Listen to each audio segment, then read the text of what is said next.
लड़की ये दुनिया में सबसे सर्वोपरि बिया और भगवान जेकरा के बेटी बहन निखन दिले वो दुनिया में सबसे अभागा बा। भगवान से रोज कहे के जाए कि हे भगवान एगो लड़की अवश्य दी हो।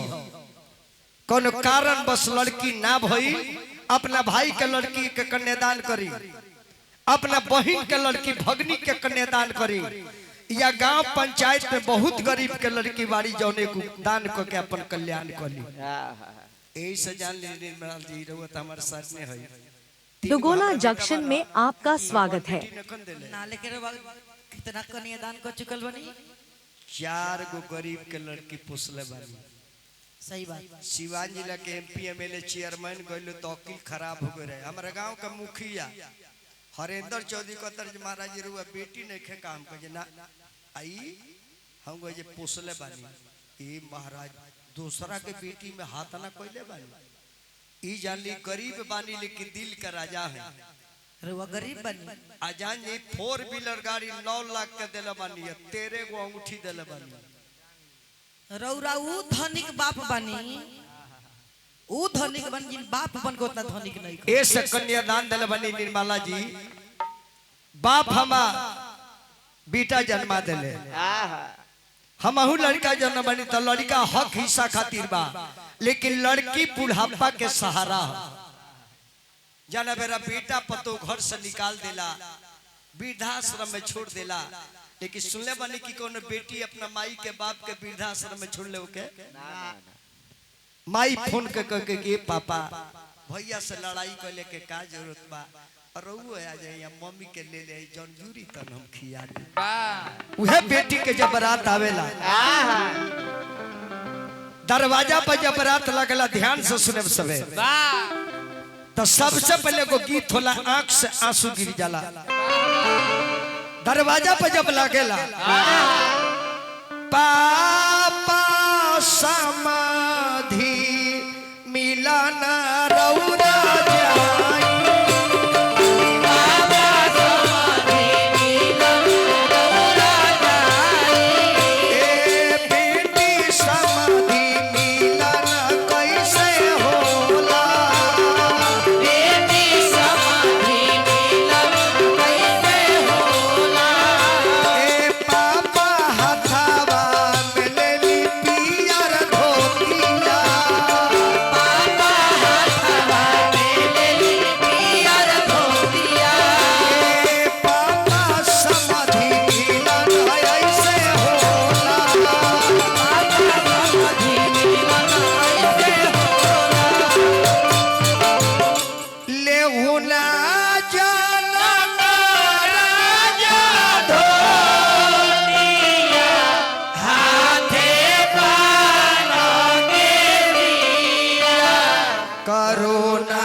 पूजा के बाद निर्मला जी बारात चला जनवासा में।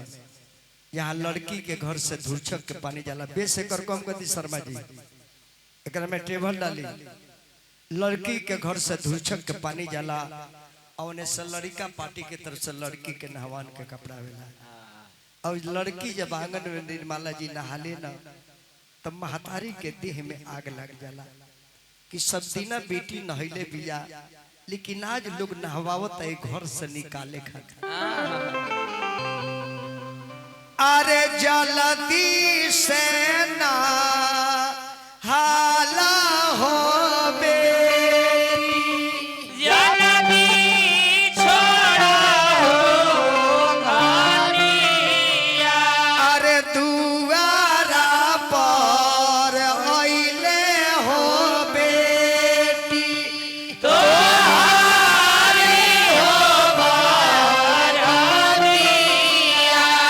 अरे नहीं खे उठा उठाते लोटावा होया नहीं रे उठत सब दुनिया।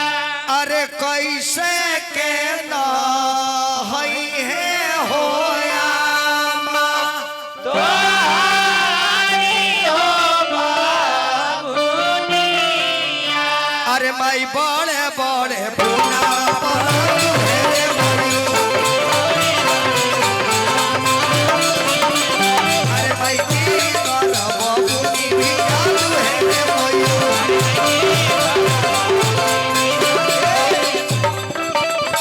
अरे माई सुने नारायणी के बाबुनी भी जादू है रे मैयो। वह लड़की स्नान करे ले निर्मला जी और स्नान कैला के बाद दुल्हा के बड़ भाई आवले गुरहतनी करे और लड़की के हजामिन मंडप में बैठावतिया उन्हें से भसुर आ रहल बनी। लड़की के बाप आंगन में खड़ा बड़े उनकर मुंह खुल गई माड़ू के बांस धके रुआता रहे। लड़की के चाचा दरवाजा धके रुआता रहे और लड़की के भाई बेचारा कुर्सी पर बैठ के रुआता। अब हसुर हंसता होता रे अरे जाबारे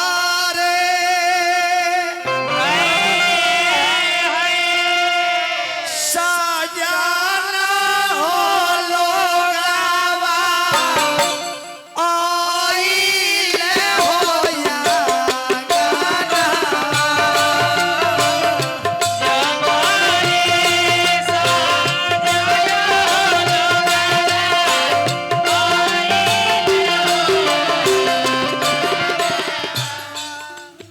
अरे काढ़े ले जाना गहराया अपनी है उतारिया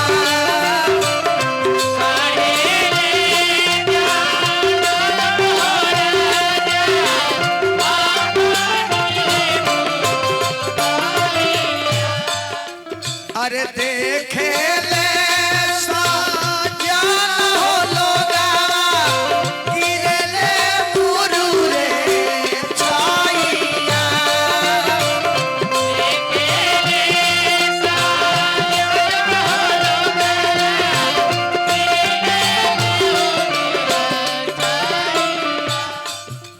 अरे काना पिंजरा रखनिए समाधि ऐसन सुंदर हो धियावा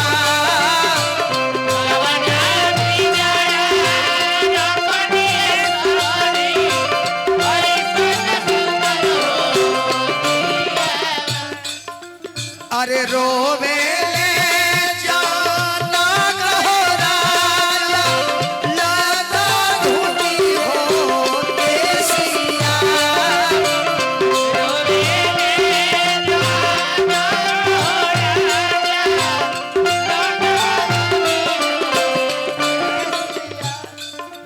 अरे हमारा सिया जनकी हो बेटी आखी के हो उदारिया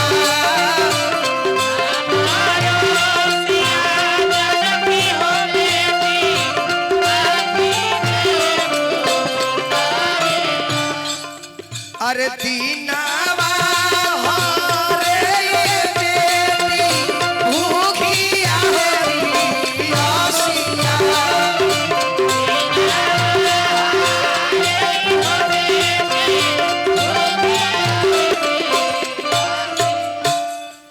अरतिया हरेली हो बेटी बाबा आखी हो नीना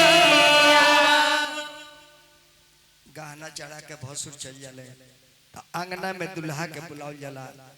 लड़की के बाप अपना बेटी के जांग पर बैठावेला। महतारी केहू न तर जाई माई बेटा पैदा करे चाहे बेटी पैदा करे केहू न तर जाई लेकिन बाप नखन तर सकत। इस कन्यादान अवश्य एक आदमी के देवे के चाहिए। महतारी तो बेटा बेटी पैदा करस तो कर कोख पवित्र हो गई, लेकिन बाप के जांग के बल से बेटा बेटी भइल, तब बाप के जांग पवित्र हुई कब? वो जांग पर लड़की के बैठा के कन्यादान करी है। जंघा पर बाप बैठोले बड़े, बाप के थर थर जांग का पता, पंडित जी के जनेऊ भी का पता, लोटा थारी सब का पता। बेटी कहती कि पापा आज समझ गए कि दुनिया में लोग बेटी काहे के पोसेला, काहे लागी ये पापा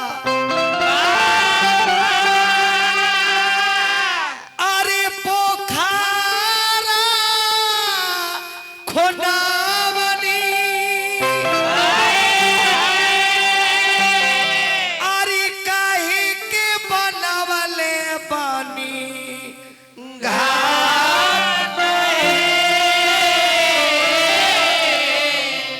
काहे लागी ए पाधियावा जानवा काहे के खोजानी नावा। बाप कहले कि माथवा मिसाल बेटी अरे पोखरा खोनावनी अरे सभावा लगावे खातिर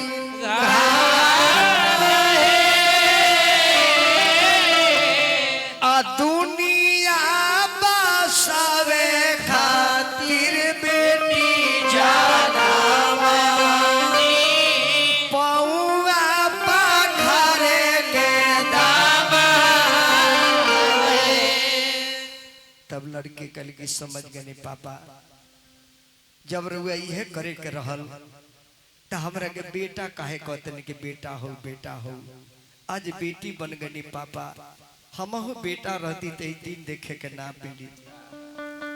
किया रे पापा कावा ना होना गरिया जुआवा खेलानी ता बेटी आपन हार गई हो।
के पीढ़ैया बेटी हो बैठल बानी तारो के बैठले बानी तारो के बैठले बानी हे पत्थर के छतिया बेटी हो कोइले बानी तोहार आगे ते जातानी हो रागे ते जातानी हे निर्मला जी बाप के करेजा टुकड़ा टुकड़ा में हो जाला जे भी कन्यादान कले ओकरा पता होई ए बाबू बोलल जान महतारी पागल हो जाले पागल माथा के केस बिखर जाला साड़ी ले खु जाला सहूरत या माई होसे में नइखे बुझाला जो ओकरा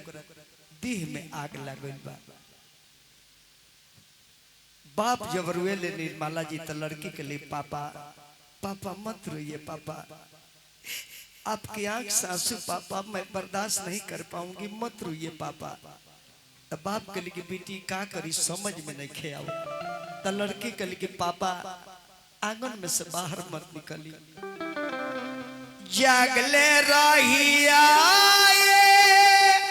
पापा जागले हो रहिया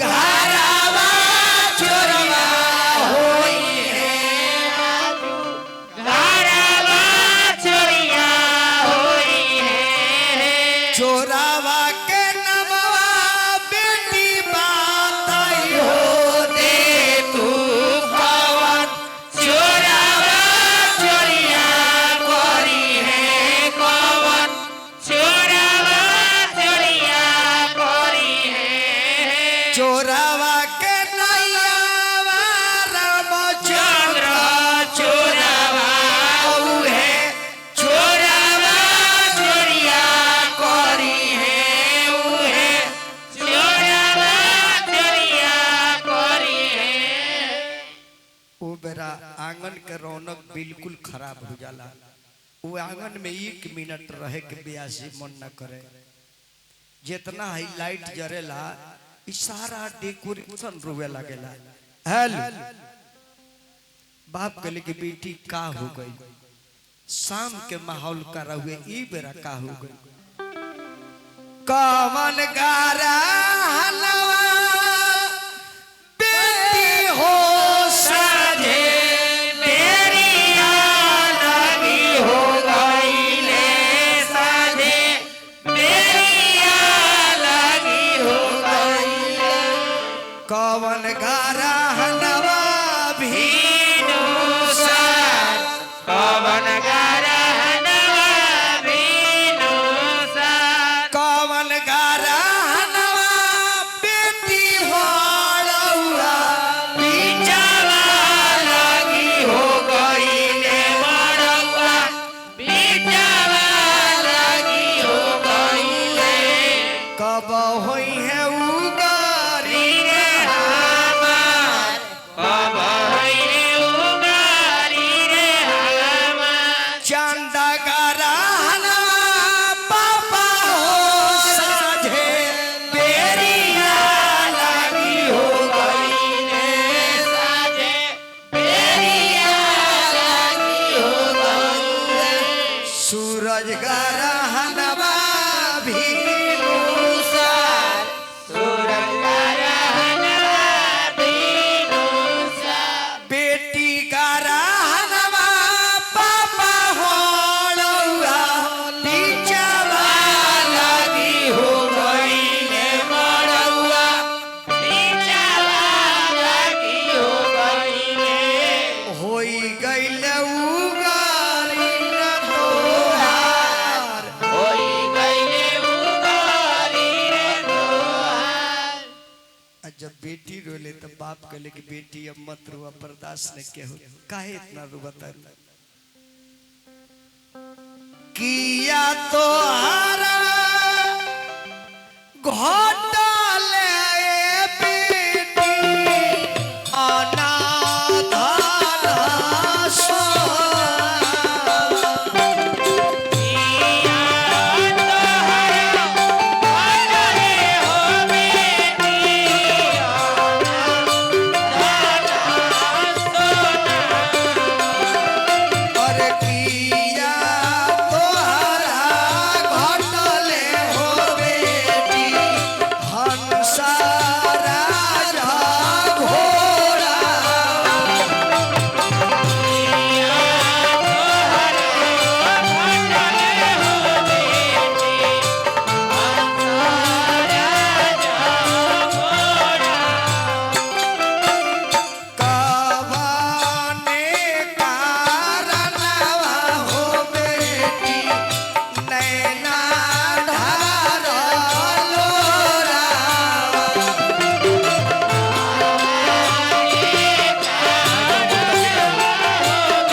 निर्मला जी